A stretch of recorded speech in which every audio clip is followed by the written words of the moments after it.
Johnson down in composing room, you know, Bill. Oh, sure. Is this over, Emil? Sure, what else would I be delivering in a P-38? Bill Johnson. Frank Roberts, Sports. Oh, is he in now? Thanks. Bill Johnson got his... Shh. The boss. Oh, hello, Mr. Weldon. This is Frank Roberts. I'd like to see you. I think I have a great idea for a new column. Yes, sir. I'll be in right away. Bill Johnson got his draft papers today. You mean our Bill Johnson downstairs? You make a good soldier. Soldier? He wants to get in the Navy. Then he'll make a good sailor. Boom. Come in. Hello, Frank. Hello, Mr. Weldon. Sit down. Thank you. What's this great idea? You know the serviceman's notes column I've been doing once a week? Yes. I think this new idea will be better because it has a different slant. A different slant? What do you mean? Sports are pretty close to your heart, aren't they, Mr. Weldon? Yes, you know that.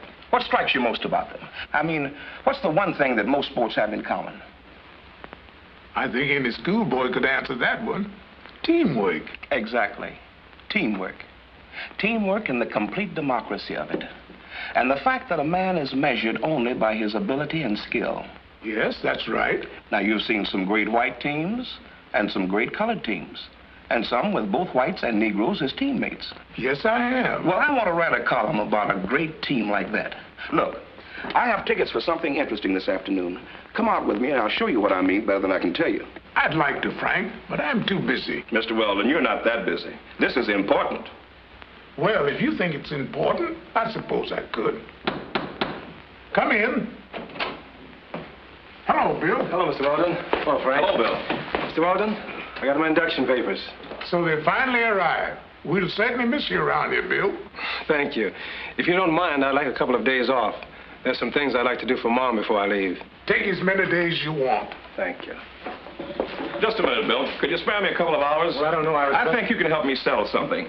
Mr. Weldon and I are going to a spot where 3 is better company than 2. I'd like you to be the 3rd. Where's that? Secret. Tell you at 2 o'clock.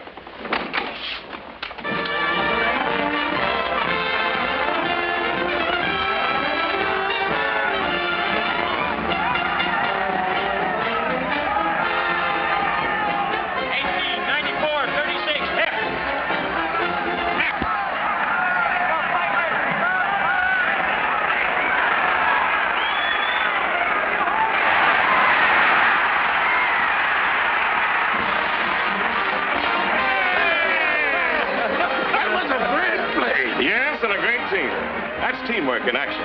Different kinds of men fighting together for one goal. But I'm thinking of a much greater team. One that's playing in the most important game of all. That team is the United States Navy. That's the team I hope to get on. And if you make it, Bill, you'll be right in there along with Bob, and Ole, Tony, Pedro, and Lee, and Joe. All of them fighting together. Now, that's the kind of teamwork that I'd like to make the backbone of my new column. That is an idea. Let's call it On the Navy Team. Bill made the Navy team all right. I got the column started right after that day at the game. Material came from many sources, but Bill Johnson was, and still is, my best correspondent. I wanted to see things through his eyes. I wanted the column to be a sort of case history of what actually happened to Bill. His first letter came shortly after he arrived at boot camp. He found that it wasn't easy when they take all your clothes away, everything but your toothbrush, and ship them home, and push you along in an assembly line and check you for everything under the sun. It wasn't easy for Bill or for the thousands before him, or the other thousands of all races and creeds who will come after him. And this isn't easy either. Ouch! 2 down and 7 to go. He found shopping quite easy in the Navy.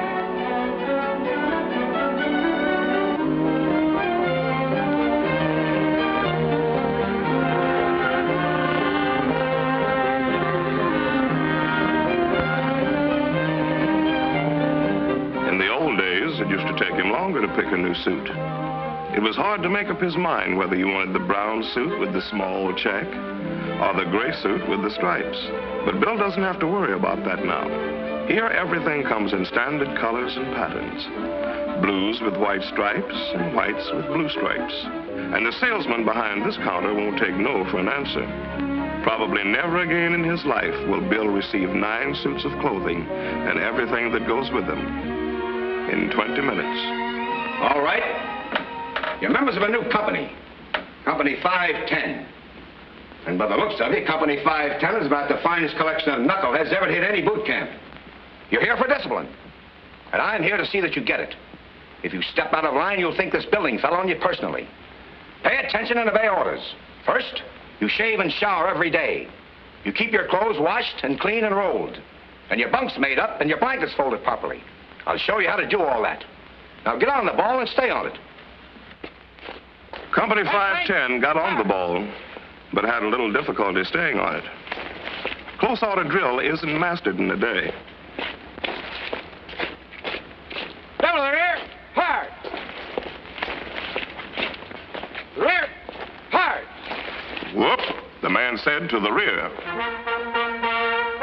Shoes out of line.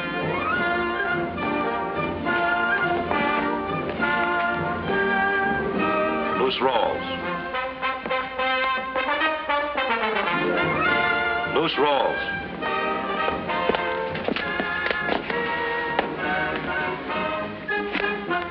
You'd better learn to tie a square knot, sailor. Most of these are grannies. I'll see that he does, sir.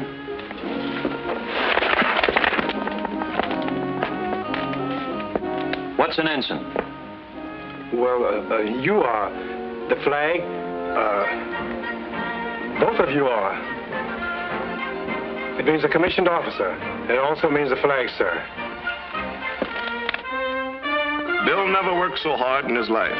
To bed at 9 and up at 5. And every minute of the day on the go. He soon found that the training for this team is tough. It's got to be. The game is too important to lose.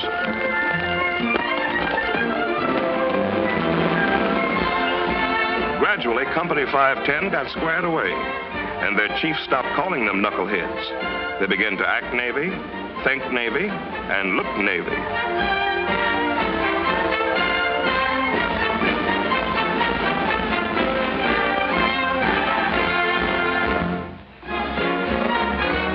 It wasn't all tough. There was ship service, with the biggest malts in the world for a dime, or a big hunk of cake and 3 scoops of ice cream for 15 cents. And noise. You've never heard noise till you've been in a ship service. There was ping pong. And the happy hour, which wasn't so happy for some guys. And there was some work that wasn't so tough. It didn't quite tie in with cargo nets and physical fitness and marlin spike seamanship, but there it was. And who was Bill to refuse an invitation to the dance? Another thing Bill found out was that the Navy has rules, and Navy rules must not be broken. Furthermore, these rules apply to everybody. Break the rules and you land in the brig. That's Navy discipline. And discipline is the foundation of teamwork. Bill didn't exactly like swabbing decks, but he had company. Bob was swabbing decks too. And Pedro had time to think it over, while Ole got a course in sweeping. And Lee never forgot his painting lesson. After that trip to the brig, Bill got wise. He found by reading the articles for the government of the United States Navy that being a member of the Navy team means certain real responsibilities, not only for him, but for all the rest, from the recruits right on up to the very top. And he found out something else, something that opened his eyes to real teamwork, something about steward's mates and their place on the team. Doris Miller, steward's mate, first class, USN. For his distinguished devotion to duty, extraordinary courage, and disregard for his personal safety during the attack on Pearl Harbor, December 7th, 1941, the Navy Cross.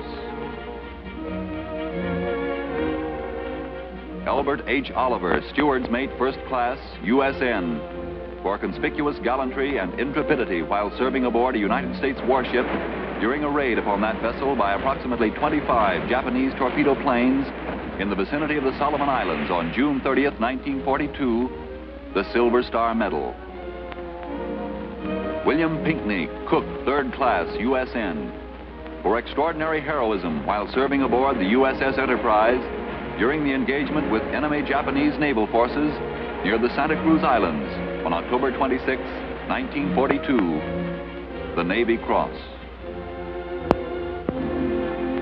Leonard Roy Harmon, steward's mate, first class, USN, for extraordinary heroism while serving aboard the USS San Francisco during action against enemy Japanese forces in the Solomon Islands area on November 12th and 13th, 1942, the Navy Cross, a fighting ship named for a fighting man. And there are hundreds of others, like this lad on the Franklin, who had a job to do and did it. And I thought steward's mates were just waiters. Well, Johnson, you might call them that. But they're fighting men, too. Between battles, their work is rather dull. But somebody has to be a waiter, or a cook, or a storekeeper. Everybody can't be captain on a ship. But when you get the ship to where she's ready for the job she was built for, when you're there in battle, what you did before doesn't count anymore. What matters now is what you do in battle. Like your ship. That's your main job, fighting. And believe me, when it comes to fighting, the steward's mates are right in there with the rest of them. That's real teamwork, sir. You bet it is. And because their primary job is fighting, steward's mates' instruction includes standard courses in airplane and ship recognition, ship compartmentation, and gunnery.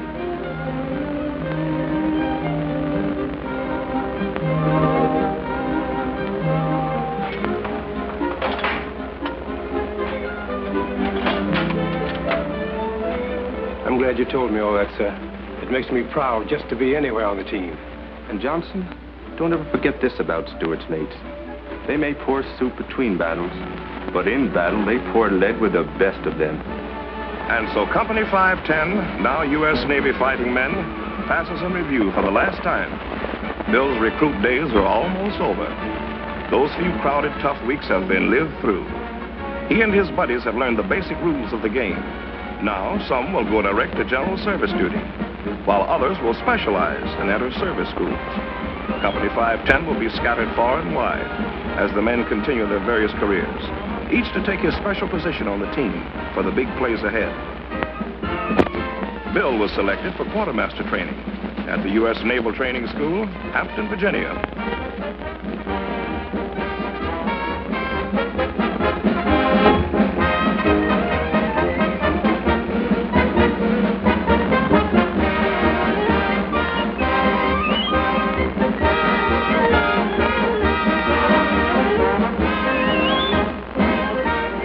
He felt pretty good about Hampton because training for quartermaster was a step up on the team.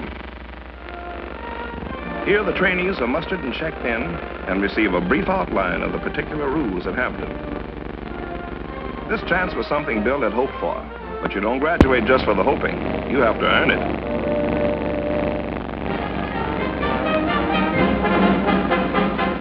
Until now, a buoy was just something floating around in the water.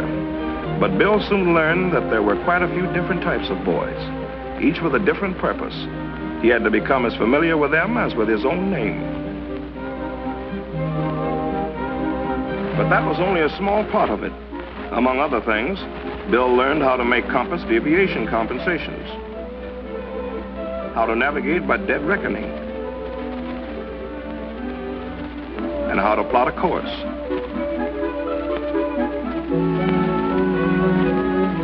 What a mercurial barometer is, how to set it, how to take readings, for the barometer is the sailor's watchdog.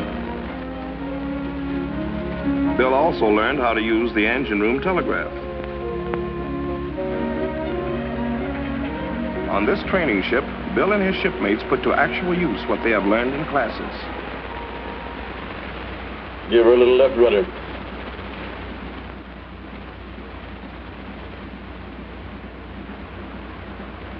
Easy now.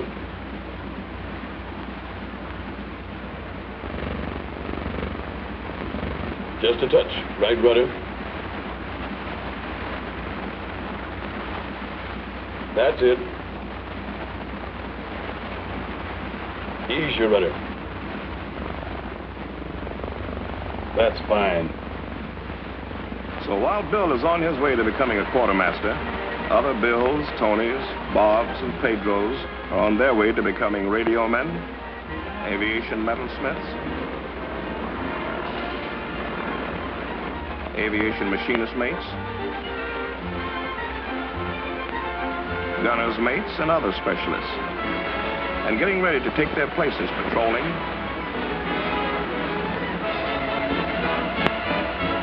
signaling,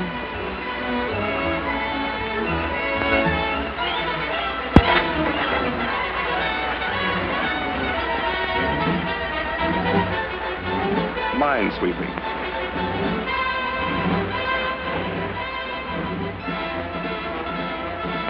along with 1,001 other jobs that go to make up the Navy team.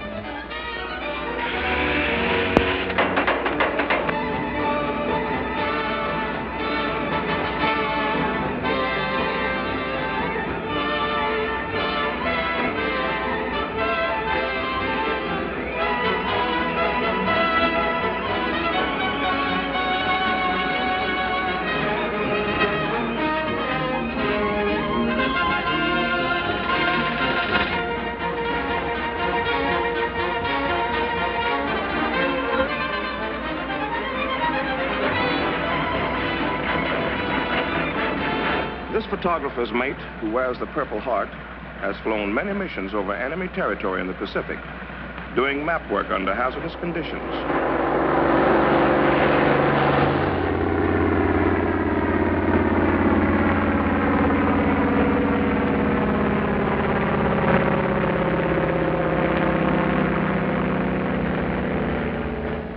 When completed, these mosaic maps furnish one of the most essential factors in battle planning. This skipper commands a Navy oiler.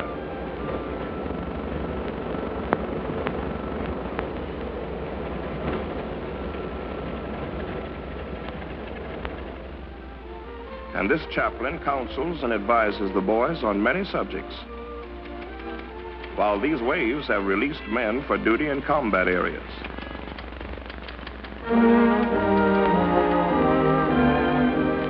The next time I heard from Bill, he wrote me that he had been ordered to duty aboard a destroyer escort, manned by a predominantly Negro crew. Right, 10 degrees rudder. Right, 10 degrees rudder, sir.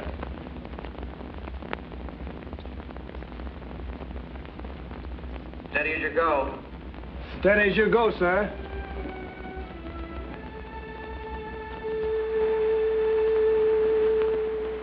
Come right to 084. Right to 084, sir. Bill's on the first team now and ready to go into the game, along with these boys on the number 3 gun. And with Lyons and Johnson, lookouts.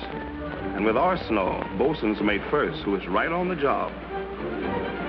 And with Dufault, signalman first, who can talk across the water with lights. And with the radar gang, who can smell trouble a long ways off. And with radioman Coleman and Graham. Electrician's mate Bales. Chief motor machinist mate Smith. And soundman Thompson, who can listen and tell you whether it's a shark or a sub or just a lonely mermaid. These and more are on the same team with Bill.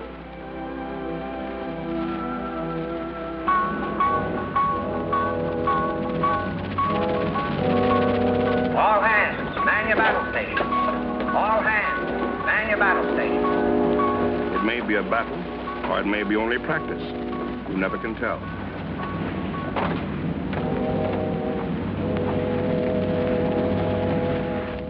All engines ahead blank. All engines ahead, flank, sir. All engines ahead, answered flank, sir. Very well. Come right to 110. Right to 110, sir.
the boys on the DE are throwing up a lot of stuff out there. But like the quarterback who kicks the goal, someone has to pass them the ball. The Navy would only be a collection of harmless ships if it were not for the men who furnish the guns of our fleets, their tremendous smashing power. Every ship at sea, every plane in the air, depends on the men of the ordnance battalions. These are the wrappings for the prescriptions about to be filled by the doctors of dynamite who mix the first ingredients. Yes, doctors of dynamite is a good name for them.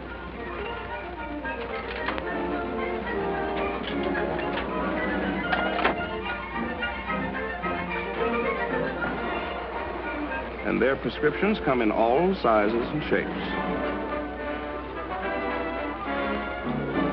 Men who do this make it possible to do this and this.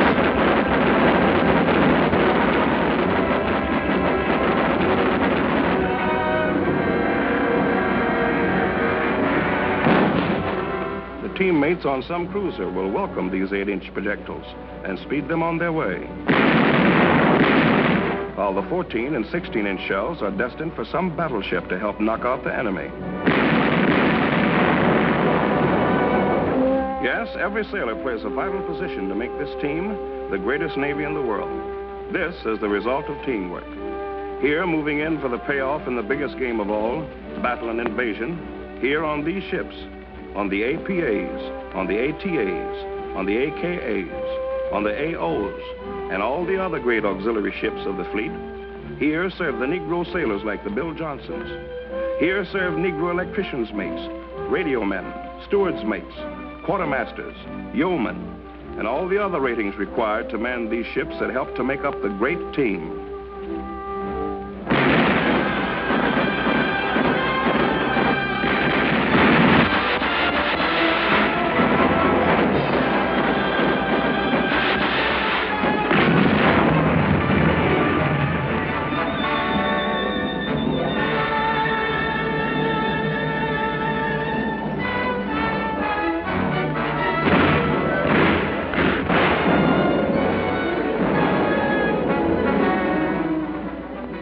After the landing come the Seabees, and there are plenty of Bill Johnsons in the Seabees, building roads behind the Japs, flattening out the jungle, fighting with bulldozers and tools, and putting down airstrips in a hurry.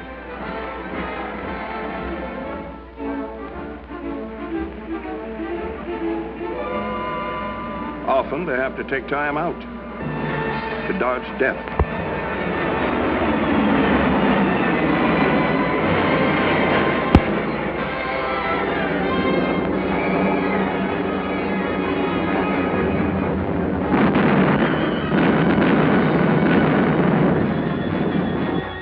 And to send it back.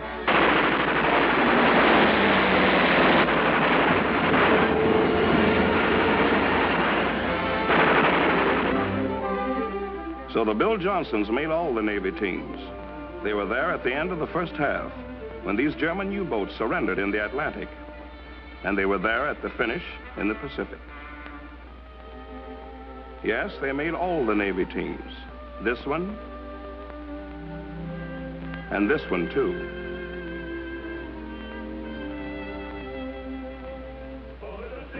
Throughout our history, Americans of all races and origins have fought side by side in defense of their country. Since the first battle of the Revolution, when our country was born, through more than 160 years, through all our wars, colored Americans like the Bill Johnsons of today have fought and died to bring victory to our arms.